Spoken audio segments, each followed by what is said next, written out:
തയ്യാറാക്കുന്നത് അവൽ വിളയിച്ചതാണ്. അവൽ വിളയിക്കുന്നതിന് എന്തൊക്കെ ചേരുവകളാണ് ആവശ്യം നമുക്ക് ആദ്യം നോക്കാം. പ്രധാനമായിട്ടും അവലും തേങ്ങ ചിരകിയതും ശർക്കരയാണ് വേണ്ടത്. മട്ട അരിയുടെ അവലാണ് എടുത്തിട്ടുള്ളത്. ബ്രൗൺ കളറുള്ള അവൽ 3 കപ്പ് അവൽ നമ്മൾ എടുക്കുന്നുണ്ട്.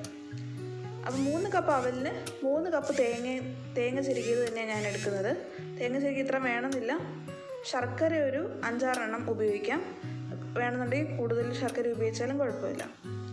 ഫ്ലേവറിന് വേണ്ടിയിട്ട് 1 ടീസ്പൂൺ ഏലക്ക എടുക്കുന്നുണ്ട്. അതേപോലെ 1 ടീസ്പൂൺ ജീരകവും എടുക്കുന്നുണ്ട്. ഇത് രണ്ടും പൊടിച്ചിട്ട് വേണം നമ്മൾ അവലിനകത്ത് ചേർക്കാൻ വേണ്ടിയിട്ട്.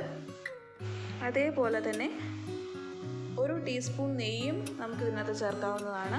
അവൽ വിളയിച്ചെടുക്കുന്നത് എങ്ങനെയെന്ന് നമുക്ക് നോക്കാം. ആദ്യം തന്നെ നമ്മൾ അവലൊന്ന് വറുത്തെടുക്കണം. അതിന് വേണ്ടിയിട്ട് അവൽ വറുക്കാനൊരു ഉരുളി എടുക്കുക. ഉരുളി സ്റ്റൗവിലേക്ക് വയ്ക്കുക. ഇനി അവൽ നമുക്ക് ഉരുളിയിലേക്ക് ഇടാം. എന്നിട്ട് നമ്മൾ നന്നായിട്ട് ഇളക്കിയാണ് വറുത്തെടുക്കുന്നത്. നല്ല ക്രിസ്പി ആയിട്ട് നമുക്ക് അവൽ കിട്ടാൻ വേണ്ടിയിട്ടാണ് ഇതുപോലെ ചെയ്യുന്നത്. നന്നായിട്ട് ഇളക്കി കൊടുക്കണം. ഇത് കരിഞ്ഞു പോകാനും അല്ലെങ്കിൽ അടുക്കി പിടിക്കാനൊക്കെ ചാൻസ് ഉണ്ട് നമ്മൾ നന്നായിട്ട് ഇളക്കിയിട്ട് ഇല്ലെന്നുണ്ടെങ്കിൽ. അപ്പോൾ നന്നായിട്ടൊന്ന് ഇളക്കി ഒന്ന് വറുത്തെടുക്കാം. നമ്മൾ അവൽ വറുക്കുന്നതിനോടൊപ്പം തന്നെ ശർക്കരപ്പാനിയും തയ്യാറാക്കണം. അതുകൊണ്ട് നമുക്ക് വേറൊരു പാനിലേക്ക്, അതായത് ശർക്കര പാനി ഉണ്ടാക്കാൻ വേണ്ടിയിട്ട് വേറൊരു പാൻ എടുക്കുക. എന്നിട്ട് നമ്മൾ എടുത്ത് വെച്ച ശർക്കര അതിലേക്ക് ഇടുക. എന്നിട്ട് ആവശ്യമുള്ള വെള്ളം ഒഴിക്കുക. പാനി ഉണ്ടാക്കാനായിട്ട് അത്രയും വെള്ളം ഒഴിക്കുക. വെള്ളം ഒഴിക്കുന്നുണ്ട്. ഞാനിവിടെ ഹൈ ഫ്ലെയിമിൽ തന്നെയാണ് ശർക്കരപ്പാനി ഉരുക്കിയെടുക്കുന്നത്. ശർക്കരപ്പാനി നമ്മളിപ്പം ഉരുക്കാൻ വേണ്ടി വെച്ചിട്ടുണ്ട്. ഇനി നമുക്ക് അവലും അതേ സമയം തന്നെ നമ്മൾ നോക്കണം. അവൽ ഇളക്കിക്കൊണ്ട് തന്നെ ഇരിക്കണം. നമ്മുടെ അവലിപ്പം നല്ല ക്രിസ്പി ആയിട്ട് വന്നിട്ടുണ്ട്. നമ്മൾ കൈകൊണ്ട് കുറച്ച് അവലെടുത്ത് നോക്കിയാൽ അറിയാം, ക്രിസ്പി ആയിട്ട് നമുക്ക് തോന്നും. അപ്പോഴേക്കും നമുക്കത് ഓഫ് ചെയ്ത് വയ്ക്കാം. എന്നിട്ട് നമുക്ക് ഈ വറുത്ത് വെച്ചിട്ടുള്ള അവൽ വേറൊരു പാത്രത്തിലേക്ക് മാറ്റി വയ്ക്കാം. ഇത് മാറ്റുമ്പം ഏറ്റവും അടിയിൽ കുറച്ച് പൊടി പോലെ ഉണ്ടാവും. പൊടി പോലെ കരിഞ്ഞ കുറച്ച് ഭാഗം ഉണ്ടാകും. അത് നമുക്ക് ഇതിനകത്തേക്ക് ഇടണ്ട. അതൊന്ന് മാറ്റി വെച്ചേക്കാം.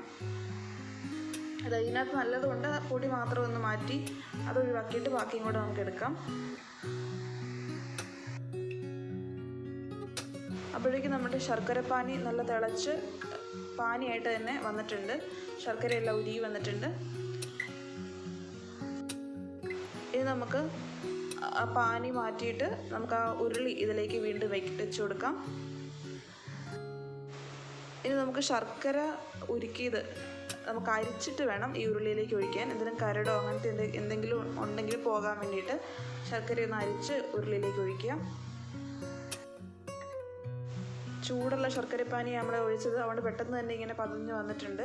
ഇനി നമുക്ക് തേങ്ങ ചിരകിയത് അതിലേക്ക് ഇട്ട് കൊടുക്കാം. ഇനി ഈ ശർക്കര പാനിയിൽ ഈ തേങ്ങ ചിരകിയത് നന്നായിട്ട് ഇളക്കി യോജിപ്പിക്കണം. ശർക്കര പാനിയിൽ തേങ്ങ ചിരകിയതൊക്കെ കിടന്ന് നന്നായിട്ട് വേകണം. എന്നിട്ട് ഇതിനകത്ത് വെള്ളം വറ്റണം. കുറച്ച് സമയം കൊണ്ട് തന്നെ നമുക്ക് വെള്ളം വറ്റി കിട്ടും. വെള്ളം വറ്റിയതാണ് ഈ അവലിടാനുള്ള പാകം.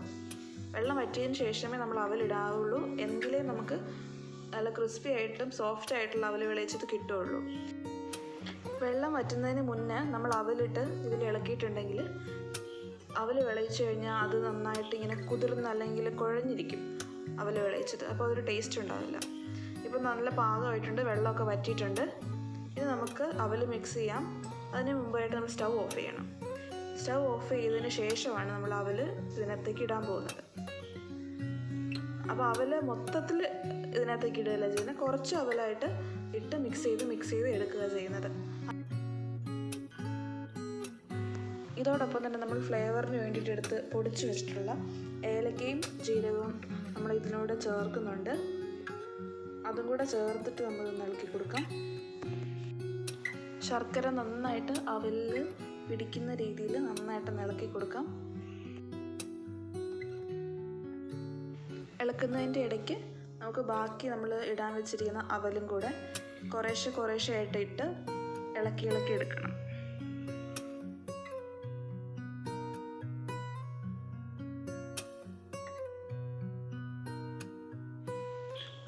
അവലിളക്കി എടുക്കുമ്പോൾ തന്നെ നമുക്ക് മനസ്സിലാവും ഒട്ടും തന്നെ കുഴഞ്ഞു പോയിട്ടില്ല. വളരെ ക്രിസ്പി ആയിട്ട് തന്നെ നമുക്ക് അവൽ വിളയിച്ചത് കിട്ടും. ഇനി നമ്മൾ ലാസ്റ്റായിട്ട് കുറച്ച് നെയ്യും കൂടി ഇതിനകത്ത് ചേർക്കണം. ഞാൻ ഒരു ടീസ്പൂൺ നെയ്യാണ് ഇവിടെ ഒഴിക്കുന്നത്. അങ്ങനെ 1 സ്പൂൺ നെയ്യും കൂടെ ചേർത്ത് നമ്മൾ അവൽ വിളയിച്ചത് ഇളക്കി എടുക്കുമ്പോഴേക്കും അവൽ വിളയിച്ചത് തയ്യാറായി കിട്ടും. വൈകുന്നേരം ചായയുടെ കൂടെ കഴിക്കാൻ പറ്റിയ വളരെ ടേസ്റ്റി ആയിട്ടുള്ള ഹെൽത്തി ആയിട്ടുള്ള 4 മണി പലഹാരമാണ് അവൽ വിളയിച്ചത്. അതുമാത്രമല്ല, ഇത് വളരെ കാലത്തേക്ക് സൂക്ഷിച്ചു വയ്ക്കാൻ പറ്റിയ ഒരു പലഹാരം കൂടെയാണ്. അതുകൊണ്ട് ഇത് നമ്മൾക്ക് കുറച്ചധികം ഉണ്ടാക്കി വെച്ചാൽ നമുക്ക് 2-3 ആഴ്ച ഈ അവൽ നല്ലോണം കേടുകൂടാതെ ഇരുന്നോളും. അതൊക്കെ ഒരു കണ്ടെയ്നറിൽ അടച്ചു വെക്കണമെന്ന് മാത്രമേ ഉള്ളൂ. ഈ റെസിപ്പി ഇഷ്ടപ്പെട്ടു എന്ന് വിചാരിക്കുന്നു. എൻ്റെ വീഡിയോ ഇഷ്ടപ്പെട്ടു എന്ന് വിചാരിക്കുന്നു. നിങ്ങൾക്ക് ഈ വീഡിയോ ഇഷ്ടമായെങ്കിൽ എൻ്റെ ചാനൽ സബ്സ്ക്രൈബ് ചെയ്യുക. അതോടൊപ്പം തന്നെ ബെല്ലൈക്കണം അമർത്തുക. അങ്ങനെയാണെങ്കിൽ ഞങ്ങളുടെ ചാനലിൽ അപ്ലോഡ് ചെയ്യുന്ന പുതിയ വീഡിയോസിനെ കുറിച്ചുള്ള അപ്ഡേറ്റ്സ് നോട്ടിഫിക്കേഷൻസ് ആയിട്ട് നിങ്ങളുടെ ഫോണിൽ വരുന്നതായിരിക്കും. വീഡിയോ കണ്ട എല്ലാവർക്കും ഒരുപാട് നന്ദി.